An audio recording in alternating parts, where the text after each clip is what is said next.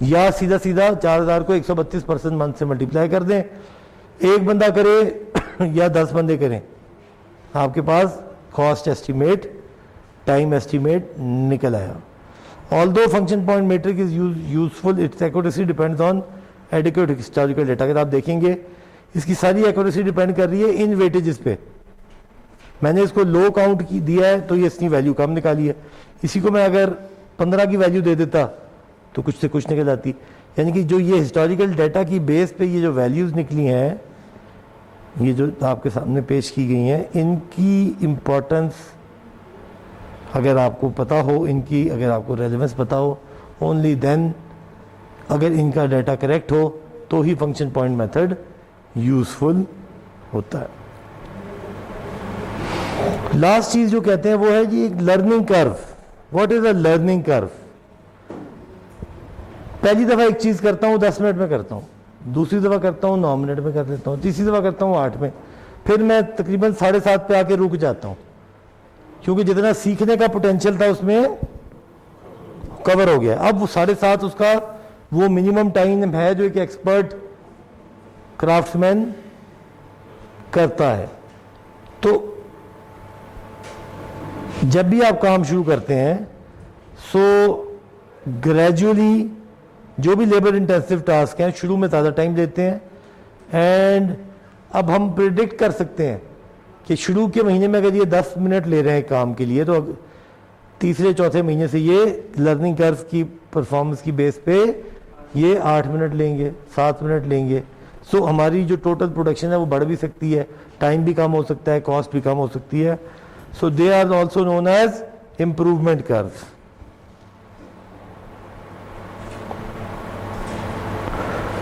سو improvement ratio 60% تک آ سکتی ہے. شروع میں اگر 10 تھا تو 6 تک آ سکتی ہے, اور 100% کا مطلب کیا ہے 10 پہ 10 ہی رہی, نو امپروومنٹ. تو کوئی ایسا ٹاسک ہے جو مشین نے کرنا ہے تو شاید اس میں لرننگ کرو انوالو نہیں ہوگی. جہاں لیبر انٹینسو کام ہوں گے وہاں پہ لرننگ کرو انوالو ہوگا.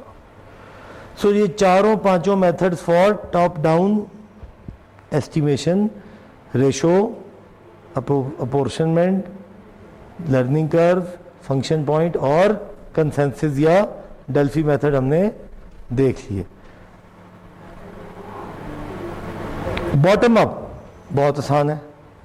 ٹیمپلیٹ میتھڈ, جہاں پہ ایک پروجیکٹ سملر پروجیکٹ پاسٹ میں کیے گئے ہوں, the cost from past projects can be used as a starting point for a. ہم نہیں کہتے پچھلے سال کے اسٹیمیٹ نکالو, ان میں 10 سے 15% کا ایڈیشن کرو اور بھیج دو, کیونکہ آج دوپہر کو ریکوائرمنٹ آتی ہے اور کل صبح تک دینی ہوتی ہے. تو اگر یہ فنکشن پوائنٹ اور باٹم اپ ٹاپ ڈاؤن کے چکر میں پڑا تو ممکن ہی, پھر تو صبح جواب ہی نہیں جائے گا, پروجیکٹ ہاتھ سے نکل جائے گا. تو کیا کرتے ہیں ہم, ٹیمپلیٹ اٹھاتے ہیں کہ یار اتنے بائی اتنے کا اتنے, یہ آلموسٹ ریشو کا ہی ایک طریقہ ہے. Differences in new projects can be noted and past time and cost estimated cost be adjusted to reflect these differences. Parametric procedures applied to specific tasks, just as parametric techniques such as cost per square feet can be a source of top down, اسی طرح یہ bottom up بھی ہو سکتا ہے کہ ایک $2 پر گھنٹہ لیتا ہے تو 200 گھنٹے ہیں تو اس کا مطلب ہے 400. یعنی کہ جو ٹاپ ڈاؤن کا ریشو میتھڈ تھا وہ پیرامیٹرک کا باٹم اپ بن جائے گا کہ آپ نے کتنے گھنٹے لگائے.